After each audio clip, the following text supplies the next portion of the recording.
100 বিঘা জমি কলকাতায় ভাড়া কত টাকা?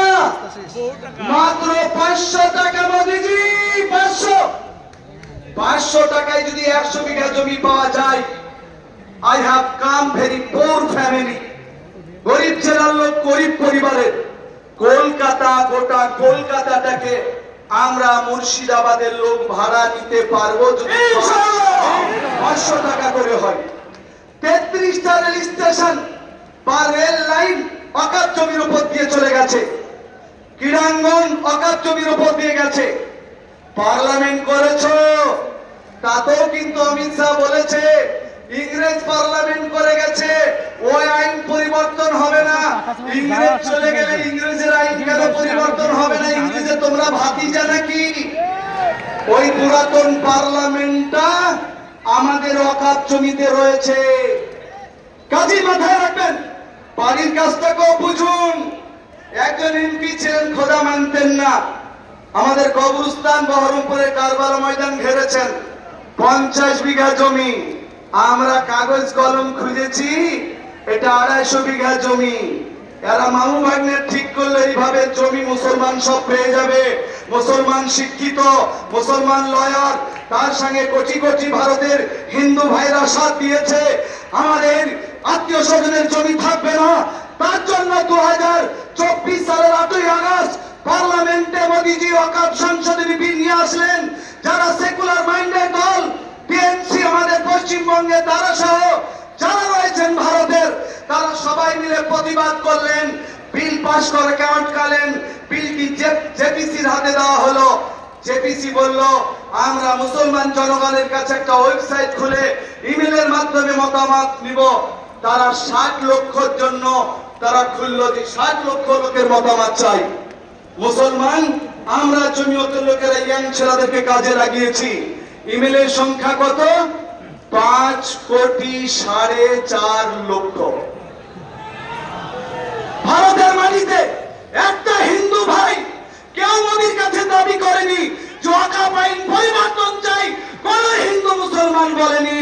এটা মোদির মালিকি বাদ, ওকে ধরে সুদাতেই হবে।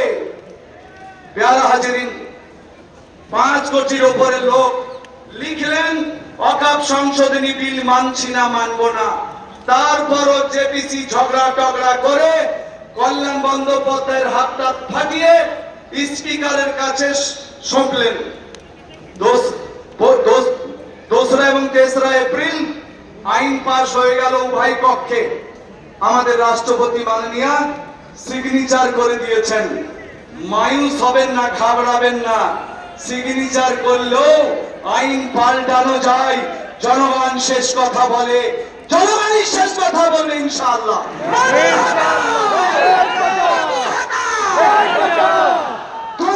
শিখ বন্ধুরা কৃষি আইন পাশ হওয়ার পরও তারা যদি আন্দোলন করে, 2 কোটি শিখ বন্ধুরা কৃষি আইন কান ধরে প্রত্যাহার করতে বাধ্য করতে পারে, তা আমরা 25-30 কোটি, হিন্দু ভাইরা 25-30 কোটি, শিখ ইসাই আমাদের সাথে আছে। আমরা 60-70 কোটিতে মোদিজি আর যোগীজি আর ওই যে আরেকটা টাকলু আছে, একবার তাকাই আর তাকাই না, নামটা লিব না।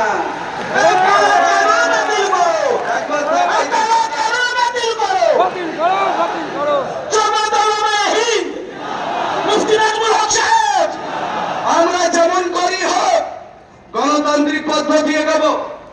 আমরা ইনশাআল্লাহ মুফতি আব্দুল কুদ্দুস সাহেব সহ বিশেষ ট্রেনিং এ দিল্লি যাচ্ছি, কদিনের মধ্যে দোয়া করবেন। কোরবানি পর্যন্ত আমাদের কাছে নির্দেশ, ঠান্ডা গরম মিশিয়ে পাবলিককে, আমাদের জনগণকে, সম্প্রীতি মনা লোকদেরকে সচেতন করুন ওয়াকফ সম্বন্ধে। কোরবানি পর্যন্ত কিছু যদি না হয়, সুপ্রিম কোর্টের শুনানি শুরু হবে ইনশাআল্লাহ 2 দিন পরে। তারপর কোরবানির পরে আন্দোলনের 2য় ধাপ শুরু হবে। শুরুতেই টর্নেডো নয়, এইখান থেকে আন্দোলন শুরু হলো। মুর্শিদাবাদ থেকেই ইংরেজদের বিরুদ্ধে লড়াই শুরু হয়েছিল। এখান থেকে শুরু করলাম, এমন আন্দোলন করবো ইনশাআল্লাহ মোদিজির পার্লামেন্ট পর্যন্ত।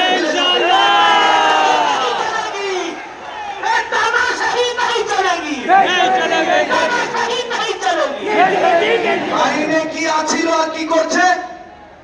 20 জন মুসলিম সদস্য বলছেন মুসলমান থাকবে 8 জন। 20 জনের মধ্যে 8 জন মুসলিম হলে বাকিগুলি আমাদের ভগ্নিপতিরা হবে নাকি আরো 12 জন? মোদিজি কে হবে? আমাদেরকে কি বোঝাতে চাইছেন?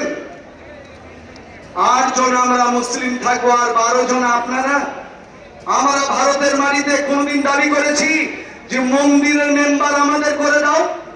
কোনদিন তো দাবি করি নাই।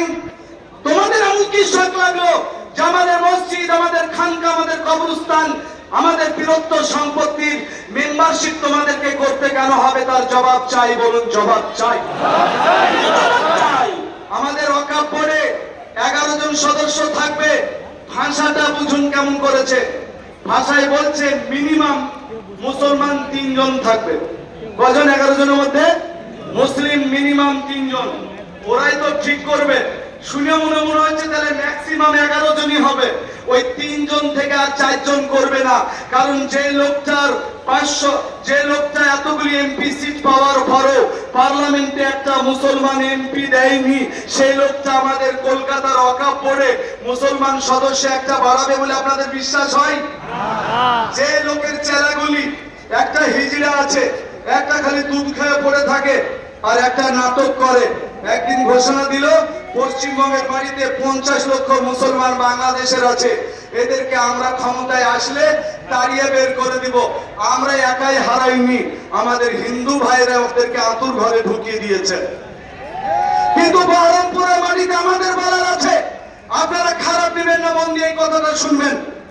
মুর্শিদাবাদে যত বিধানসভা আছে, বহরমপুর বিধানসভায় মুসলমান ভোটার 25% সামথিং, আদি এসটি এসসি 13%, এসটি 2%। আর ডনকল পশ্চিমবঙ্গের মাটিতে সবচাইতে মুসলমান বেশি থাকে, সেখানে 86% সামথিং মুসলিম ভোটার।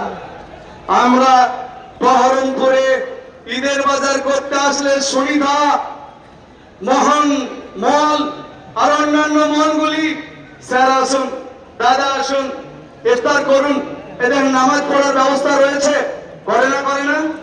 কত আমাদের সম্প্রীতি মনে বলুন। আমি বহরমপুর এবং লালবাগ মুর্শিদাবাদ বিধানসভা, 2 বিধানসভার সম্প্রীতি মনা হিন্দু ভাইদের কাছে বিনীত নিবেদন, সেকুলার দলদের পুরোহিতদের কাছে, পুরো নেতাদের কাছে বিনীত নিবেদন। ডমকলে 86% মুসলিম, ভগবান গোলায় 86% মুসলিম। আমরা যদি ওখানে মিন পার্টিকে পাশ করিয়ে দিই, মুসলিম লীগকে পাশ করিয়ে দিই, রাতারাতি বহরমপুরের শিক্ষিত বন্ধুরা বলবেন ওই এলাকাটাতে সাম্প্রদায়িক দল এসে গেছে, এটা বলবেন। আপনারা বলবেন না? বলবেন না? বলুন। যারা মুসলিম লীগকে পাশ করিয়েছে অথচ তারা সাম্প্রদায়িক দল নয়, এটা মানছি না। আপনাদের কথাই মেনে নিলাম, মুসলিম লীগ সাম্প্রদায়িক, মিন সাম্প্রদায়িক। কিন্তু আপনাদের কাছে বিজেপিও তো সাম্প্রদায়িক। অধীর বাবু, আপনাদের কাছে জানতে চাইছি, ছলে বলে কৌশলে বহরমপুর সিটটাই কেন বিজেপি পাস করছে? সমস্ত সেকুলার দলের কাছে জবাব চাইছি। মুর্শিদাবাদে আর বহরমপুরেদের নাচা কুদা আপনাদেরকে বন্ধ করতে হবে, আর নইলে আমরাই আপনাদের বন্ধ করে দেব ইনশাআল্লাহ।